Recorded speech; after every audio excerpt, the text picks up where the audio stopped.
Hello అందరికీ ఈరోజు mini vlog noodles అయితే ప్రిపేర్ చేసుకుంటాను అనమాట. తినాలనిపిస్తుంది అని చెప్పేసి ఈ నూడిల్స్ అయితే నాకు మా నాయనమ్మ ఇచ్చింది. ఫస్ట్గా దీన్ని ఉడకబెట్టుకున్న 50%.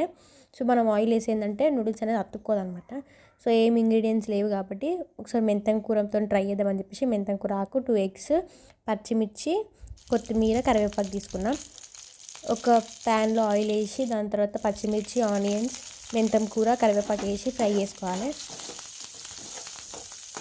ఇది బాగా ఫ్రై అయిన తర్వాత అల్లం వెల్లుల్లి పేస్ట్ వేసుకోవాలి. ఈ అల్లం వెల్లుల్లి పేస్ట్ బాగా ఫ్రై కావాలి, మనకి పచ్చివాసన అనేది పోతుంది అనమాట. సో ఇట్లయితే ఫస్ట్ టైం ట్రై చేస్తున్నాను నూడిల్స్. ఇక 2 ఎగ్స్ అయితే తీసుకున్నా. ఎగ్స్ బాగా ఫ్రై కావాలి.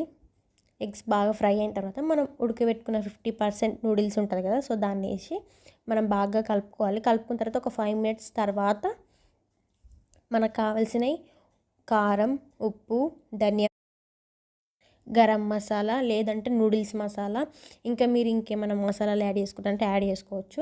సో నా దగ్గర అయితే ఇవే ఉన్నాయి కాబట్టి నేను ఇవే వేస్తున్నా. సో దాని తర్వాత బాగా కలుపుకోవాలి. కలుపుకున్న తర్వాత ఒక 10-15 minutes అలాగే ఉంచిన తర్వాత పైనుంచి కొంచెం కొత్తిమీర వేసుకున్నాను నేను, టేస్ట్ కోసం, కలర్ కోసం కూడా బాగుంటుంది వీడియోలో అని చెప్పేసి. సో ఇది అనమాట, ఫస్ట్ టైం ట్రై చేసిన, బాగా వచ్చింది. నేను డాడీ అయితే తినేసినాం నూడిల్స్. ఏం లేనప్పుడు కూడా ఇట్లా ట్రై చేసుకొని. Bye bye. ఈరోజు మినీ బ్లాగ్.